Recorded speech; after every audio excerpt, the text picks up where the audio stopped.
Start your engines. Let's go. Hey everyone, it's Josh Thomas here from TheBitBlock.com, and it's time to power slide and boost our way through the site's video review for Mario Kart 8 on Wii U.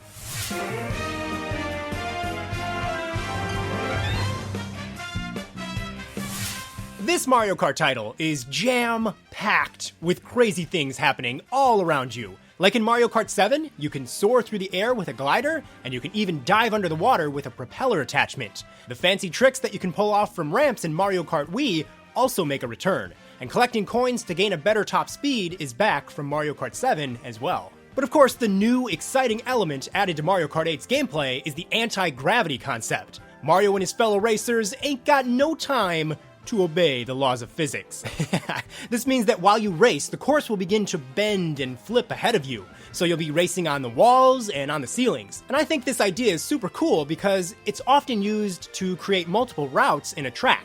Racing without gravity definitely gives off a pretty good sensation. And while you're in anti-gravity mode, you can ram into other players and special bumpers placed on the track to get a mini speed boost, which is pretty cool because it kind of adds an extra little bit of strategy. Another returning element from Mario Kart's past is the ability to customize your vehicle. You can change up the body, the wheels, and your glider. You can also choose between a go-kart or a motorbike, like in Mario Kart Wii. While it's basically unchanged from Mario Kart 7, it gives you kind of a way to express your personality and your decisions in Mario Kart. Every character, regardless of their size, can use any vehicle part as well, which is pretty neat. Of course, depending on how you design your vehicle, it will change up how it functions. I gotta admit though, I'm a bit strange, and I don't pay much attention to the stats. I just go with what looks the coolest or the silliest. Oh yeah, Bowser's rocking that cat cruiser like a boss. Mario Kart 8 supports a variety of controllers, including the Wii U Gamepad, the Wii U Pro Controller, Wii Remote and Nunchuck, and my personal favorite, the Wii Wheel. I like the tilt controls because they're more immersive and they work quite well. But the game, of course, allows you to decide how you personally want to play. The core racing gameplay in Mario Kart 8 is better than ever before. When all of these elements from the past games are packed into one experience, it's pretty hard to get bored.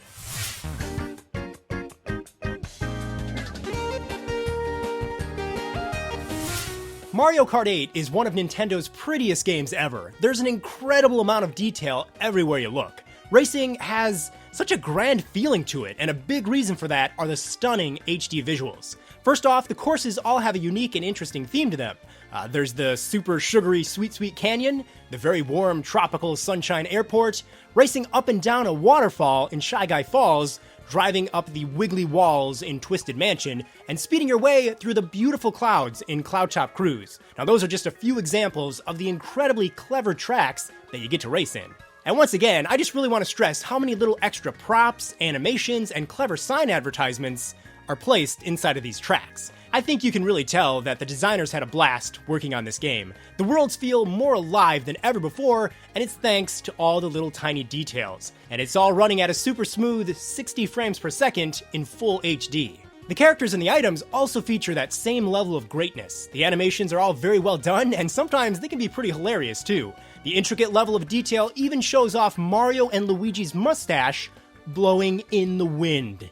Oh, look at that gorgeous stash blowing in the breeze. Characters will even appear wet when they drive in and out of water. I could go on, seriously, for hours about all of these kind of little extra details, but needless to say, they go a long way, and I'm sure every player will appreciate the extra effort. To put it more simply, Mario Kart 8's visuals are downright gorgeous.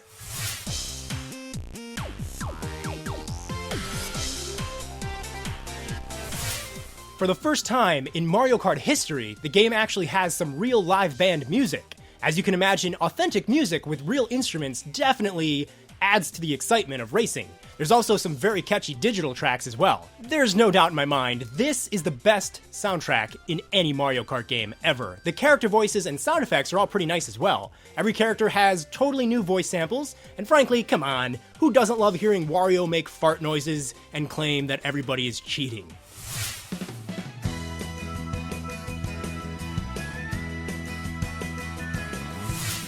Replay value is where this game kind of starts to fall apart just a little bit. There's 32 tracks to race in, 16 of them are brand new, and 16 are from previous games. But even though they're all incredibly well designed, you'll eventually start to think, well, what else can I do? And frankly, the answer to that is kinda nothing. Now granted, you can have some fun in the time trials mode, and naturally you can play online with others, and that all works really well, but it's still basically more racing. Mario Kart TV is a somewhat cool new little feature. Basically, it's just replay data that you can rewatch, but you have the ability to fast forward, rewind, and slow down the video, which is sort of neat. You can even upload your replays directly to YouTube from your Wii U. It would have been nice to see some sort of actual editing options here, like being able to clip together a bunch of close finishes or footage of you dodging items. In fact, using the touchscreen on the gamepad could have made basic video editing very simple and fun. For myself and millions of others, though, Battle Mode has always been the dessert of the Mario Kart experience. Here in Mario Kart 8, Battle Mode is kind of poorly designed. See, this time around, there are literally no arenas built specifically for the battle-style gameplay.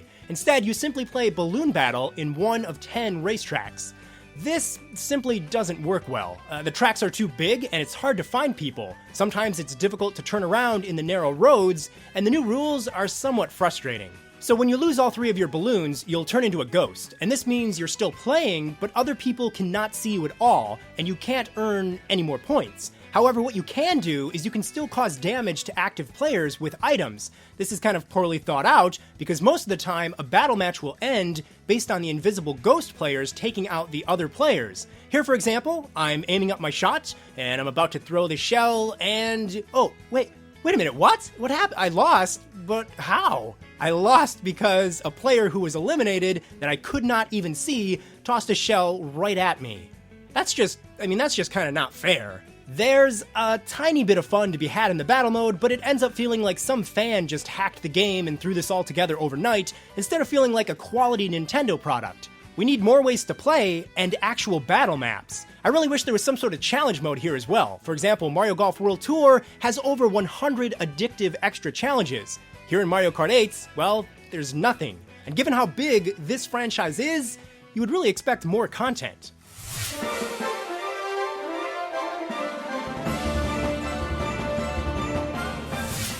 Alright, so Mario Kart 8 is an absolutely gorgeous game, and it's incredibly fun to play. The racing and the course design is better than ever before. The classic courses have even been updated with new flight, water, and anti-gravity sections, so they feel quite fresh. And even the music stands out as being pretty fantastic.